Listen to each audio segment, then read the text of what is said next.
જે લોકોમાં બીડી તમાકુ કે ગુટખા ખાવાની આદત હોય કે બીડી સિગરેટનું સ્મોકિંગ કરવાની આદત હોય એમાંથી ઘણા બધા લોકોને જમ્યા પછી તરત જ તે માવો તમાકુ કે ગુટખા ખાવું કે બીડી સિગરેટનું સ્મોકિંગ કરવાની આદત હોય. પરંતુ મિત્રો આજે જાણીને તમને નવાઈ થશે કે માવો તમાકુ ગુટખા કે બીડી સિગરેટનું સ્મોકિંગ જ્યારે અન્ય સમયે કરવામાં આવે એની સરખામણીમાં જ્યારે જમ્યા પછી તરત જ તે તમાકુ ખાવું કે સ્મોકિંગ કરવામાં આવે ત્યારે શરીર ઉપર થતી એની આડઅસર છે બીજા સમય કરતા અનેક ગણી વધુ થતી હોય. આવા થવાના કારણો શું હોય એની અંદર જોઈએ તો સૌથી પહેલું જમ્યા પછી તરત આપણા શરીરનો મેટાબોલિક રેટ વધુ હોય તથા આપણા પાચન તંત્રની અંદર બ્લડનો ફ્લો વધુ હોય. એના લીધે તમાકુમાં રહેલા ખરાબ કેમિકલ નિકોટીન તથા બીજા અન્ય ઝેરી કેમિકલ જેવા કે ટાર, હાઇડ્રોજન સાયનાઇડ, કાર્બન મોનોક્સાઇડ જેવા ઝેરી તત્વો છે એ એબ્સોર્પ્શન એટલે કે લોહીમાં ભળવાની ક્રિયા વધુ થતી હોય, એટલે કે બોડી ઉપર ટોક્સિન્સનો મારો વધુ થતો હોય.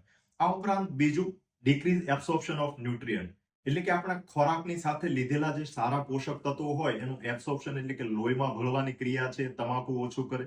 એની અંદર ખાસ પેલું આયરન એબ્સોર્પ્શન ઓછું થવાથી એનિમિયા એટલે કે લોહીના ટકા ઓછા થાય.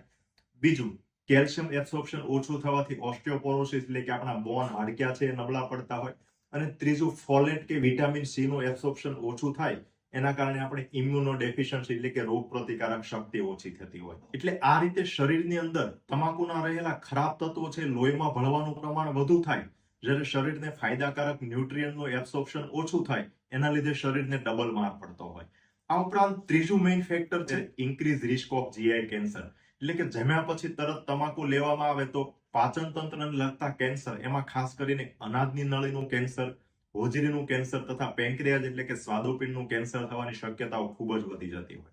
ચોથું રિસ્ક ફેક્ટર છે increase risk of acid reflux and heartburn એટલે કે જમ્યા પછી તમાકુ કે સ્મોકિંગ કરવામાં આવે તો એના લીધે આપણે હોજરી અને અનાજની નળીની વચ્ચેનો વાલ્વ જેને એલઈએસ કહેવામાં આવે એની કાર્યક્ષમતા ઓછી થાય. એના લીધે પેટમાં રહેલું એસિડ તથા ખોરાક છે એનો રિફ્લક્સ થતો હોય એટલે કે ઉપર છાતીમાં ચડવાની શક્યતાઓ વધુ રહેતી હોય. એના લીધે અનાજની નળીને ડેમેજ થઈ અને છાતીમાં બળતરા થવી જેવી સમસ્યાઓ વધુ થતી હોય. આ ઉપરાંત પાંચમું કારણ છે increase damage to the gastric and intestinal mucosa એટલે કે જમ્યા પછી તરત જ્યારે બીડી તમાકુનું સેવન કરવામાં આવે કે તમાકુ લેવામાં આવે ત્યારે એના લીધે આપણે હોજરી કે આંતરડાની અંદર રહેલી મ્યુકોઝા એટલે કે એની જે આળી ચામડી છે એને ડેમેજ થવાની શક્યતાઓ વધુ રહેતી હોય. આ ઉપરાંત છઠ્ઠું કારણ છે ડિક્રીઝ ગેસ્ટ્રિક એમ કે આપણે જમ્યા પછી હોજરીની અંદર ખોરાક રહેલો હોય એ પાચન થઈને આગળ જવાની ક્રિયા હોય, ગેસ્ટ્રિક એમ્પ્ટિંગ થતું હોય એ સ્લો થાય.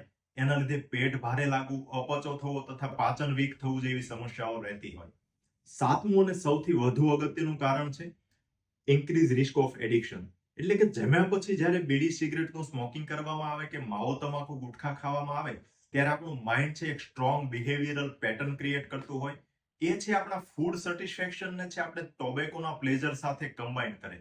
એટલે કે એના પછી એવું માઇન્ડ આપણું સ્વીકારતું થઈ જાય કે જમવાનો સંતોષ છે એ પણ જ્યાં સુધી આપણે માવો તમાકુ ના લઈએ કે બીડી સિગરેટનું સ્મોકિંગ ના કરીએ ત્યાં સુધી અધૂરો છે.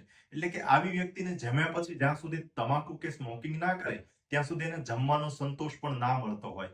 આના લીધે એ છે એડિક્શન છે વધુ સ્ટ્રોંગ થતું જાય અને દર્દીને આ વ્યસન છે મૂકવું વધુ મુશ્કેલ થતું હોય.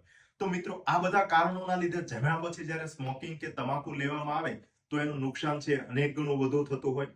તમાકુ છે કોઈ પણ સમયે લેવું હાનિકારક જ છે અને છોડવું જ જોઈએ, પરંતુ જમ્યા પછી તો ક્યારેય પણ તમાકુ કોઈ પણ ફોર્મમાં લેવું ના જ જોઈએ.